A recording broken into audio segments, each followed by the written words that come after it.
kunci lawang suwarga la ilaha.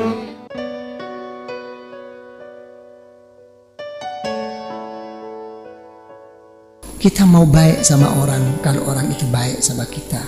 Betul apa tidak? Hah? Kita mau berkorban sama orang kalau kita mendapatkan suatu keuntungan dari orang. Semua diukur daripada ini. Tidak ada selesainya.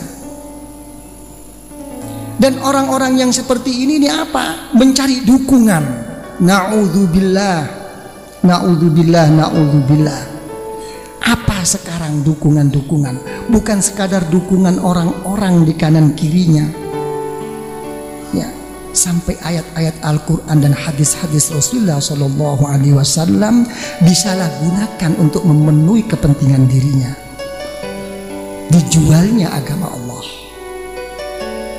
Faqad yabi'u dinah wa irdah. Dia telah menjual agama dan harga dirinya, kata Rasulullah SAW. Inilah mereka nggak sadar. Kenapa mereka terhinggap penyakit seperti ini? Karena mereka telah terdinding hatinya oleh Allah. Penyakit terdinding ini bukan menimpa kepada orang yang bodoh, menimpa kepada orang yang pandai. Yang mendinding itu apanya? Ilmunya, kedudukannya, turunannya.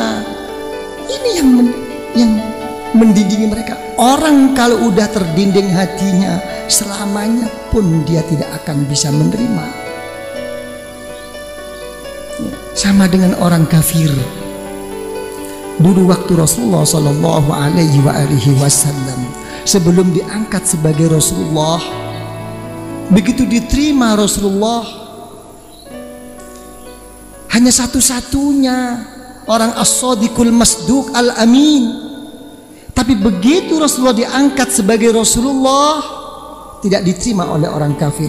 Dicarinya alasan dohirnya. Masa dia sebagai Rasulullah makan dan minum seperti saya? Ya coba. Masa dia Rasulullah masih suka belanja ke pasar? Ini orang sekarang. Kalau orang itu sudah terdinding, tidak akan selesai mulutnya ini untuk tidak menerima.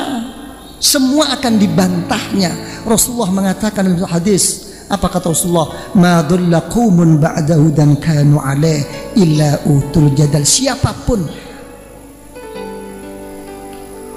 walaupun dia telah memegang prinsip yang baik, mengikut aturan daripada syariat Allah dan sunnah Rasulullah, tapi kalau orang itu masih mudah kena penyakit mujadalah, ya, kena penyakit suka tidak menerima dengan kebenaran-kebenaran dari orang lain karena berkepentingan dirinya sendiri, orang ini hakikatnya kata Rasulullah adalah orang yang sesat besok di sisi Allah. Apalagi mereka-mereka yang kenyataannya tidak melaksanakan syariat, tidak melaksanakan sunnatul Rasul. Jadi penyakit terdinding itu penyakitnya orang pandai, bukan orang-orang macam kita, orang bodoh. Bukan. Al-Imam Sahal bin Abdullah At-Tastari radhiyallahu anhu, seorang waliyun min awliyaillah, mohon kepada Allah, ya Allah, mahma 'adzabtani fala tu'adzibni bidzul hijab. Ya Allah, kalau engkau mau menyiksa saya, ya Allah, siksa saya, ya Allah. Saya terima siksaan itu, ya Allah. Tapi tolong, ya Allah, jangan engkau hina diri saya, ya Allah, dengan engkau beri siksa, ya Allah, yang berbentuk terdinding hati saya, ya Allah. Susah. Orang-orang yang begitu tuh susah, tidak mudah menerima. Apa yang terjadi? Benar apa yang dikatakan oleh Syekh Junaid Al-Baghdadi radhiyallahu an dan diperkuat oleh Syekh Zakaria Al-Ansari radhiyallahu an. Beliau mengatakan orang-orang yang merasa benar seperti ini, lebih baik orang itu berbuat dosa walaupun dosa itu besar. Kenapa?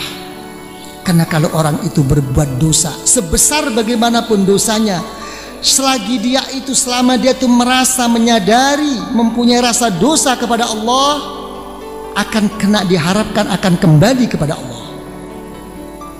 Saya banyak dosa ya Allah, saya telah melakukan ini ya Allah, tanpa menyebut astagfirullah akan diampuni oleh Allah. Tapi kalau orang itu sudah merasa benar, apalagi sampai merembet, menjatuhkan, memfitnah, menghasut orang lain, kapan orang ini akan bertobat kepada Allah? Ini permasalahannya. Jadi apa? Kunci yang pokok itu karena kita tidak bisa bersyukur.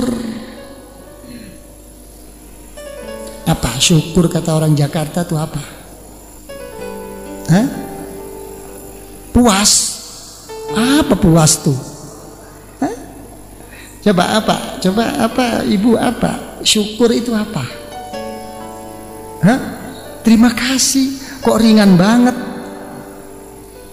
Hah? Apa syukur itu?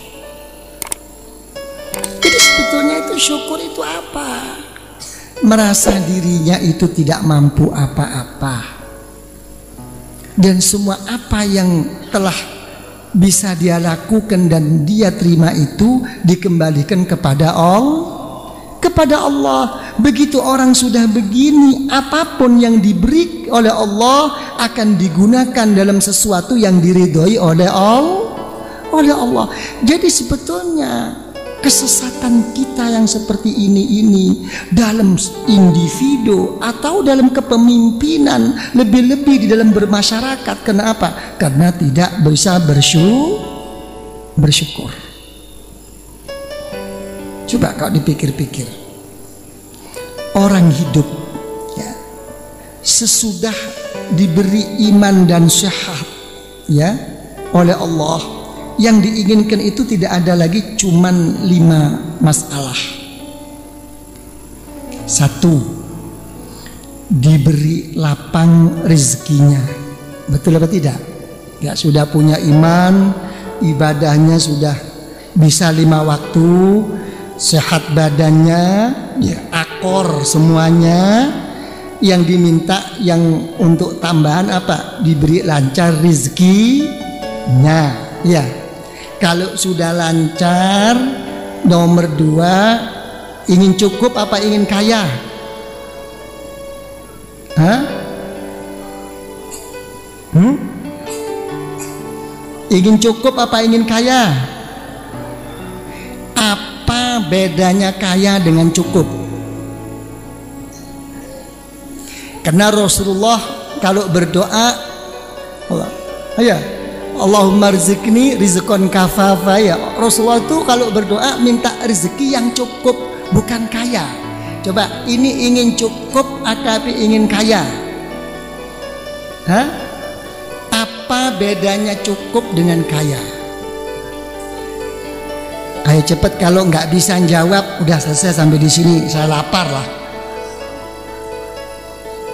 Hah?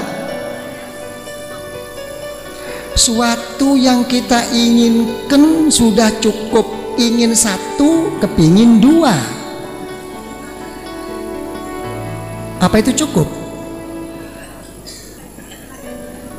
Tuh, jadi cukup 1. Lah kalau butuhnya 2, minta 2, ya nggak cukup dong.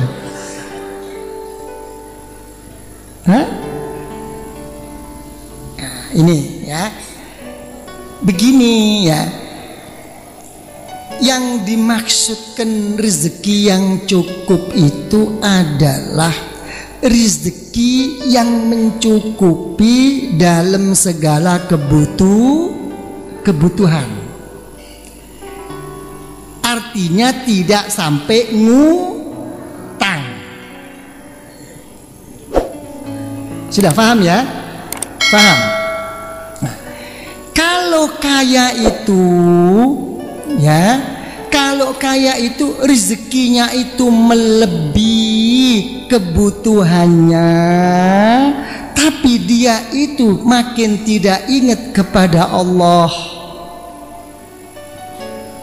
Ya, malah bisa-bisa dia merasa orang yang paling kaya.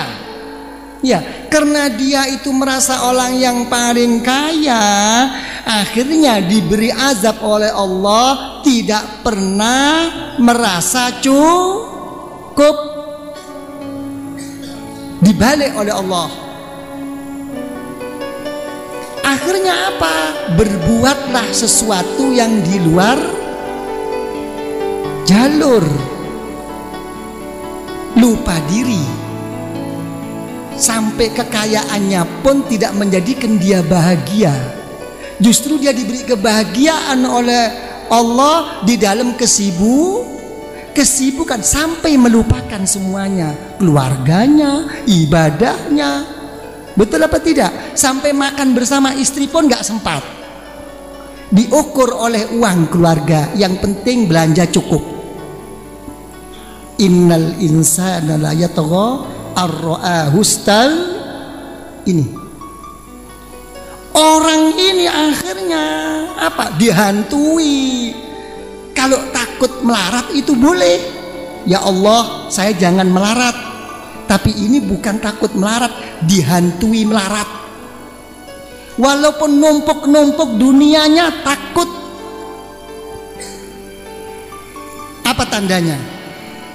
Kalau orang itu dihantui oleh satu kemelaratan. Kemarin untungnya 1000, sekarang untungnya 900. Na'udzubillah, masya Allah. Susahnya ya lebih-lebih melebihi orang-orang yang rugi. Ayo ngomong. Susahnya kemarin 1000, sekarang 900. Jangan lagi rugi, cuman dikurangin 100 oleh Allah. Ini tandanya. Disimpan dunia ini, makin kikir. Sudah, anaknya berdoa secara hakikat nggak didengar orang tuanya. Kapan bapakku mati? Cepat aku dapat warisan. Ya bukan dia yang berlebaran, anaknya nunggu. Didoakan cepat mati. Ya, ini permasalahan. Sudah, saya kembalikan lagi. Ingin kaya apa ingin cukup?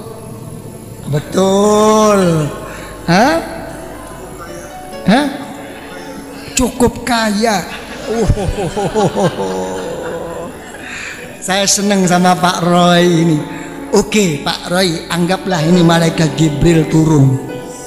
Tanya sama Pak Roy, Pak Roy, kalau memang ingin kaya, kira-kira Pak Roy itu kayanya ingin berapa? Nggak bisa jawab.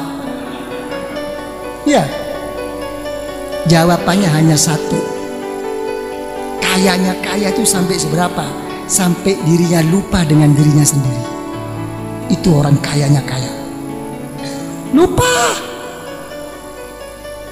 Ya? Sudah. Jadi karena semua ini tidak bisa bersyukur. Jadi kalau gitu, satu, ingin rezekinya lapang. Nomor 2, cukup. Kalau sudah cukup, nomor 3, orang itu ingin apa? Ingin semua keinginannya diberi oleh Allah.